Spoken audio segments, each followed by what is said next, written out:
काय सुख शांतीसाठी काहीही करते लोक, पण देवाला साधी बुळी सेवा खूप आवडते. नाही जमत ना आपल्याला, न जानामी विधी न जानामी पूजा, म्हणजे पूजा विधी काहीच माहिती नाही, साधी बुळी पूजा करा, भोळ्याच्या काही देव राखी तू असं म्हणते ना. जेवढं सुशिक्षितीने मात्र पंढरपूरला गेला पांडुरंगाला आणलं, गाणगापूरला गेला दत्तगुरूला आणलं, अयोध्येला गेला ब्राह्मणाला आणलं, काशीला गेला महादेवाची पिंड आणलं, नर्मदेला गेला नर्मदेचं गोठा आणलं. सगळे मात्र देव मात्र सगळे जमा करते. एवढं शक्य आहे का आपल्याकडून नेमकं? इकडं मात्र आपल्याला जेवायच्या टायमाला कधी हात धुवायचं मात्र आठवण राहत नाही. संध्याकाळी जेवलं तर सकाळी विचारलं तर भाजी काय खाली याची आठवण राहत नाही. तेव्हा एवढं तंतोतंत शक्य नाही. एक साधं आणि सोपं, तुम्हाला माहिती ना, तंतोतंत दररोज उठलं पाहिजे, लॅट्रिनला गेलं पाहिजे, तिकडून आलं तर दात घासले पाहिजे, आंघोळ केली पाहिजे. ह्या नित्यक्रम सुद्धा आपल्याकडून वेळेवरती जमत नाही. तेव्हा या पूजा पाठाचा नित्यक्रम वेळेवरती होईल का आपल्याकडून? त्याच्यापेक्षा साधा सोपा उपाय, आई आणि लेकराचं नातं जसं आहे ना तसं नातं देवाशी टिकून ठेवा. हे यंत्र तंत्र मंत्र करायची काहीच गरज नाही. माय लेकराचं जसं नातं आहे तसं देवाशी नातं टिकून ठेवा. साधी बुळी सेवा अगदी. मग माय लेकराचं नातं कसं, काही केव्हा पण उठते, बाळ जेव्हा रडल तेव्हा उठते, तेव्हा पाजते त्याला, तेव्हा जवळ घेते. बस अशाच पद्धतीनं जेव्हा मात्र तुम्ही झोपेतून उठणार तेव्हाही मात्र देवाचं नाव घ्या. उठल्या उठल्या आळस देताना, जांभळी देताना, बस शिंक शिकल्यानंतर रामकृष्णाची हरिओम असं म्हणा. बस एकदम साधं सोपं. आता हेच पहा, आज मात्र किती मोठे मोठे 100 पारायणं झाली काही काहीची, पण काय नाही, त्यांचा राग गेला नाही, त्यांच्यातलं मात्र मध गेला नाही, मत्सर गेला नाही. काय फायदा झाला? काय की आयुष्यभर वाऱ्या करते, आयुष्यभर वाऱ्या करते, त्यांचा राग गेला नाही, मत्सर गेला नाही, दुसऱ्याचं चांगलं होतं ते त्यांना चांगलं सहन होत नाही. काय फायदा नेमकं वाऱ्या करून पारायण करून सांगा. म्हणून मात्र हे न करताना फक्त मात्र अंतकरणाची स्वच्छता ठेवा, अंतकरणातून स्वच्छ ठेवा आणि साधी बोळी सेवा करा, साधी बोळी सेवा करा. आता एकनाथ महाराज झाले, तुकाराम महाराज झाले, नामदेव महाराज कोणत्या शाळेमध्ये गेले होते सांगा बरं? हे काय कॉलेज मिलेच होते का? कुठल्या शाळेत गेले नाही, क म्हणता फ येत नाही, तरी परंतु भगवंताचं नामस्मरणाने मात्र त्यांच्याकडून तुकारामाचा गाथा म्हणून ग्रंथ लिहून घेतला. नामदेव महाराज सुद्धा कुठे शाळेत गेले नाही, नामदेव महाराजांच्या कडून सुद्धा नामदेवाचा गाथा म्हणून लिहून घेतला. आता त्या युगामध्ये त्या काळामध्ये कुठे शाळा होती का? आपल्या सगळं जग मात्र ज्यांना माऊली म्हणतं, ज्ञानेश्वर माऊली, सगळं जग माऊली म्हणतं. माऊली कुठे शाळेत गेले होते काय? नाही, पण माऊलीने ज्ञानेश्वरी लिहिली. म्हणून अशा पद्धतीने ह्या ज्या गोष्टी ना आपण बाह्य अवडंबर करण्यापेक्षा ना आतून मात्र करा. पूजा पाठ ध्यान धारणा ही कोणालाच कळता कामा नये मी काय करतोय, मी काय करतोय. फक्त मात्र कधी कधी ना अहंकार होतो. मग एवढे पारायण केले, एवढे ग्रंथ वाचले, मुखपाठ ग्रंथ, मुखपाठ हे जनतेला जर थोडा बोध करता येत नसेल तर ते मुखपाठ करून काय फायदा आहे, काय फायदा त्याचा? म्हणून मात्र तिथं आपल्यातला अहंकार मात्र चंबळल अशा पद्धतीचं कार्य आपल्याकडून घडायचंच नाही, करायचंच नाही असं आपण.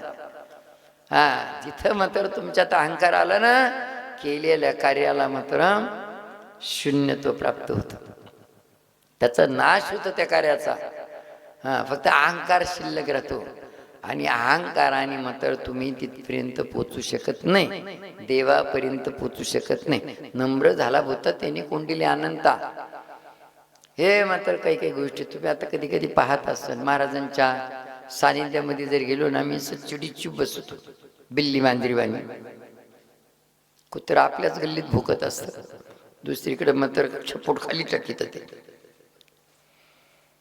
पण महाराजांनी पाहिलं आम्हाला, म्हणजे महाराज आपको मोह नाही.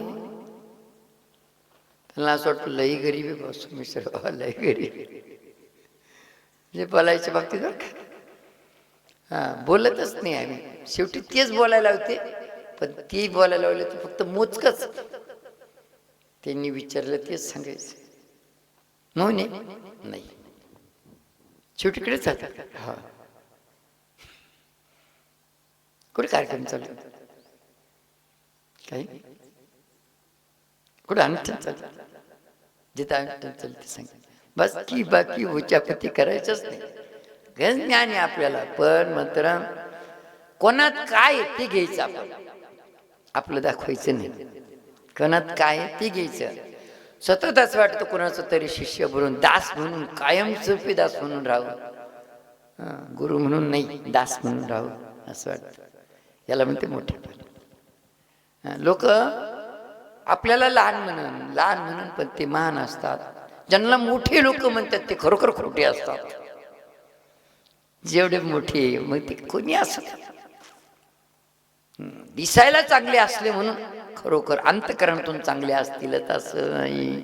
वरून जे दिसायला चांगले ना ते अंतःकरणातून चांगले नाही. जे बाहेरून दिसायला चांगले नाही ना ते अंतःकरणातून चांगले असतात. जे बाहेरून निर्मळ आहे ना ते आतून निर्मळ असतातच असं नाही. 100% 1001% मात्र जे बाहेरून चांगले ते आतून चांगले नाही. विचाराने चांगले नाही, त्यांना दुसऱ्याचं चांगलं सहनच होत नाही. जे बाहेरून मात्र घाणेरडे असतात ना ते आतून मात्र चांगले असतात. एक उदाहरण म्हणायचं, जिलेबी काढणारा आचारी, लाडू बनवणारा आचारी, स्वयंपाक करणारा आचारी बाहेरून किती घाणा असतो पण त्याच्या हाताला चव असते, अंतःकरण त्याचं निर्मळ असतं. हे कुंभमेळा येईल पाहता, कुंभमेळ्यामध्ये तुम्ही पाहिले नाही कुंभमेळा, साधू महाराज एवढे घाणेरडे असते ना, एवढे घाणेरडे असे डोक्यात. आता आमची 1.5 किलो घाणच निघत डोक्यामध्ये, एवढे घाणेरडे असे भस्मन बिस्मन हे ते, असा चटकपटक मात्र कपड्यावाला एकदम, तो त्यांच्या जवळ बसूच शकत नाही, त्यांच्या जवळ बसूच शकत नाही. पण देवाला तेच आवडते. देव बाहेरून नाही पाहत, देव आतून पाहत असतो. मग देव आतून पाहतो ना, त्याच्या करता देवाला आतून आवडावं त्याच्या करता तुम्ही अंतःकरण निर्मळ ठेवा, आतून स्वच्छता ठेवा. दुनियाभरची आतून घाण आणि बाहेरून किती स्वच्छ केले हो, हे रोग राई आजारपण हे मात्र आतून आहे ना का बाहेरून आहे? रोगराग आतून आहे का नाही? आतून आहे का नाही? आम्हाला कुठलीच जखम होत नाही, किती लागू द्या भागू द्या काही होऊ द्या, जखम होतच नाही.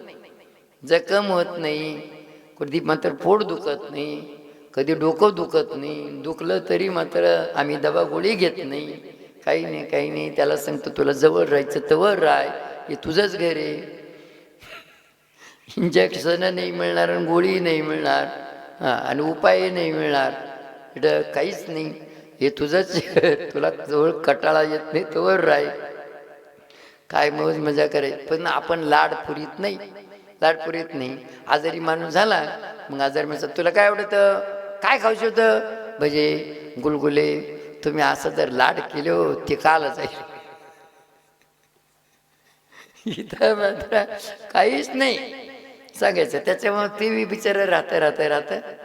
ते म्हणलं हे आपलंच घरी का बाबा येता येईल, आता चला बाहेर फिरून येऊ. मग ते तुम्हाला पकडीत ते, तुम्ही तंगडून दिलं का मग आमच्याकडे नाही. तुम्ही पाहिलं कधी किती दिवसापासून आमच्या सानिध्यात आहे?